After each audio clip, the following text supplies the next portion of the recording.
Welcome to part 2 of our video in how to make a pondless waterfall and some of our experiences with it.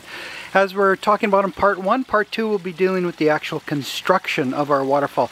Now before you build or even put a spade to earth, a really good word to the wise is to make sure that you plan.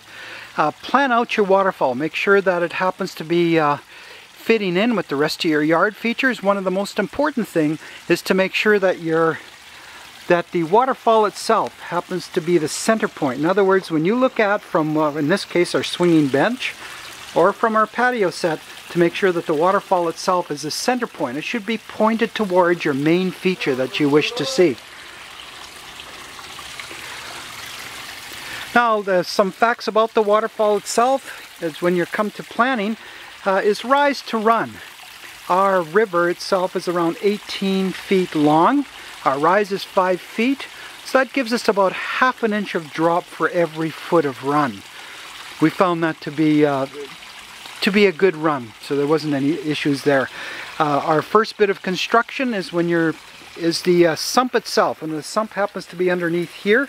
You can't quite see it, and I wish I could show you the construction itself, but the sump is a very important part because this is where all your water reservoir, your pump, and your snorkel is going to be.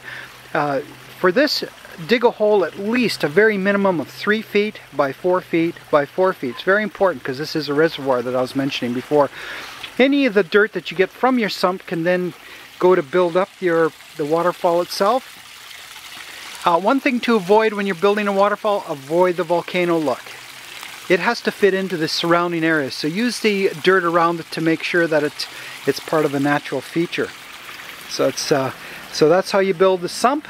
Now the next feature after you've built the sump and you've landscaped it to an extent, put your rubber membrane down. The rubber membrane starts at your filter and then carries on down, right, and lines up in one continuous piece all the way to the sump. It lines the sump in and out.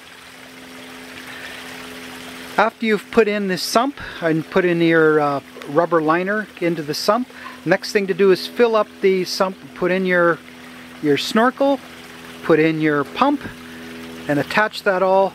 Some of the websites and bulletins and pamphlets suggest that you fill up the sump with rock as a filler. We did that initially, and we found out that this was a really bad plan because it ended up being that we didn't have enough reserve water in there. Rather, we ended up pulling the rocks out, and we put a product called Big O, which is just 4-inch drainage pipe with holes. We ended up with about 30 feet of that cut up. It was perfect for us, and it's much lighter, much easier for maintenance, and I would highly recommend this.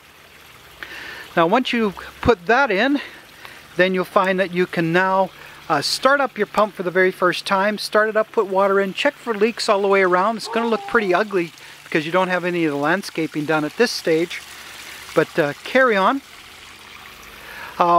One thing that we found is right this area that you're looking at here, this is the sump.